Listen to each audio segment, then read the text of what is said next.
오늘은 제가 팔란티어에 투자하는 8번째 이유에 대해서 설명드리도록 하겠습니다. 제가 팔란티어에 투자하는 8번째 이유는 바로 정부기관이 사용하는 소프트웨어다 라는 점인데요.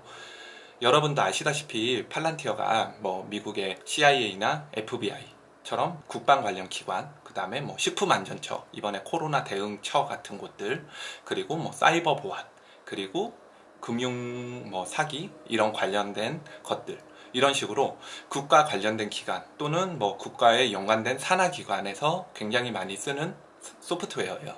근데 저는 이 부분은 굉장히 중요하다고 보는 게 피터 틸이 항상 이제 강조해왔던 경쟁하지 말고 독점하라. 피터 틸이 약간 사업하는 방식을 보면 항상 메인 부분을 독점해 가는 게 아니고 남들이 아직 침투하지 않은 아주 작은 부분에 너무 큰 독점력을 형성해서 그거를 점점 범용적으로 확대해가는 그런 모습을 볼 수 있습니다. 그래서 저는 이게 팔란티어가 굉장히 잘 취한 전략이 아닌가라는 생각이 들고요. 그리고 어떻게 보면 정부에서 사용하고 있기 때문에 홍보를 하지 않아도 정말 믿음직하고 안전한 소프트웨어다라는 부분은 검증이 되는 것 같아요. 그렇기 때문에 이걸 기반으로 민간이나 개인에게까지 확장하기에 더없이 유리한 조건이 아닌가라는 생각이 듭니다.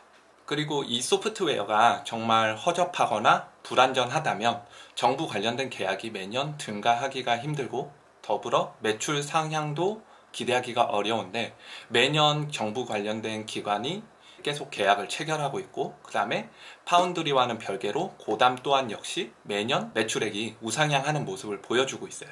그리고 여러분들도 조금 이제 더 관심을 가지신다면 올해 한 연말 정도 잘하면 발표가 날 제다이 프로젝트에 만약에 팔란티어가 정말 수주를 하게 된다면 이거는 정말 큰 호재, 그리고 정말 이제 이 분야에 있어서만큼은 독점적인 지위를 차지할 수 있는 저는 그런 모멘텀이 되지 않을까라는 생각이 듭니다. 물론 제 기준에는 사실 지금도 팔란티어는 충분히 정부 관련된 기관을 상대는 독점력을 행사하면서 꾸준히 나아가고 있다라고 생각이 들어요. 그래서 이 부분만 보더라도 사실 팔란티어에 투자할 이유는 충분하다라고 생각이 드는 부분이고요. 제가 조금 전에 말씀드렸다시피 범용성에 대해서 한 번 더 생각을 해본다면 정말 전략적으로 팔란티어가 국가기관을 상대로 소프트웨어를 장악하는 게 너무 잘한 일이다라는 생각이 듭니다. 왜냐하면 저희가 한번 이렇게 생각을 해볼게요. 혹시 그 오피스랑 한글 프로그램 많이 사용하시죠? 근데 한글 프로그램이 사실 범용성이 저는 굉장히 떨어진다라고 생각을 하는 게, 오피스 같은 경우는 엑셀, 워드, PPT 이런 식으로 자유롭게 가는데 사실 한글은 정말 워드에 최적화된 그런 프로그램입니다. 그러면 사실 이렇게 한국 사회에서 도태될 만도 한데, 중요한 거는 국가 관련된 기관에서 여전히 한글을 공식화해서 사용하고 있어요. 그러다 보니까 저희 같은 민간 사기업에서 일하는 종사자들도 워드로 작성한 거를 만약에 국가기관이나 어디에 제출할 때는 한글로 변환해서 작성을 해야 되는 점이 있습니다.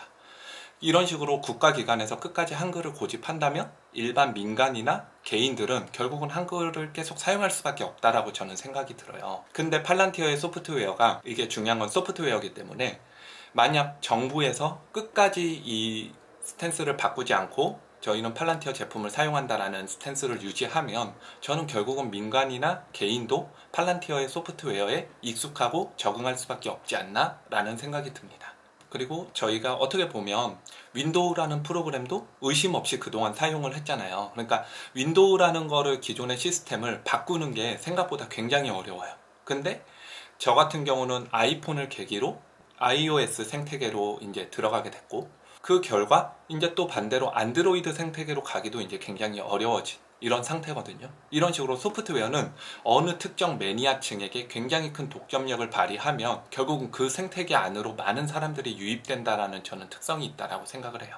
그러한 점에서 팔란티어가 미국 정부를 상대로 이렇게 독점적인 지위를 행사하는 거는 굉장히 전략적으로 잘한 것이 아닌가라는 생각이 듭니다. 그리고 이게 미국을 장악했다라는 점은 어떻게 보면 유럽, 일본, 한국까지 장악할 수 있는 정말 확장성을 가지고 있다라고 생각이 들어요. 특히 군사적인 것만 보더라도 미국은 동맹국들과 굉장히 긴밀한 관계를 맺고 있잖아요. 근데 소프트웨어가 같을 때 발생하는 시너지가 저는 훨씬 더 크다라고 생각을 하고, 그러면 조금 더 나아가서 생각을 해보면 유럽도 현재 팔란티어 소프트웨어를 사용하고 있고 일본도 점차 사용하고 있는 걸로 알고 있습니다. 그러면은 머지않아 한국도 사용하게 될 테고, 그럼 한국에 있는 또 다른 국방을 제외한 다른 기관에서도 무조건 팔란티어 소프트웨어를 사용할 수 있지 않을까? 그러면은 또 이거를 기반으로 한국의 기업들도 팔란티어를 사용할 수 있지 않을까? 이런 식으로 조금 더 확장성이 되게 커지는 것 같아요. 그러니까 어떻게 보면 나비 효과죠.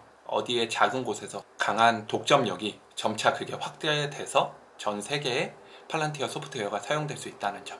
이거는 뭐 저의 긍정적인 생각이긴 하지만, 아무튼 저는 이런 식으로 좀 확장성을 고려해 봤을 때 단순히 매출만 봤을 때 되게 중요하다라는 게 아니고, 정말 그 안에서의 팔란티어의 역할이 굉장히 중요하고, 그 다음에 이거를 바탕으로 점점 민간 개인에게까지 범용성이 확대되지 않나 라고 생각이 듭니다. 그래서 제가 팔란티어를 투자하는 이유 중에 8번째로 정부 기업이 사용하는 소프트웨어다 라는 점을 들 수 있고요.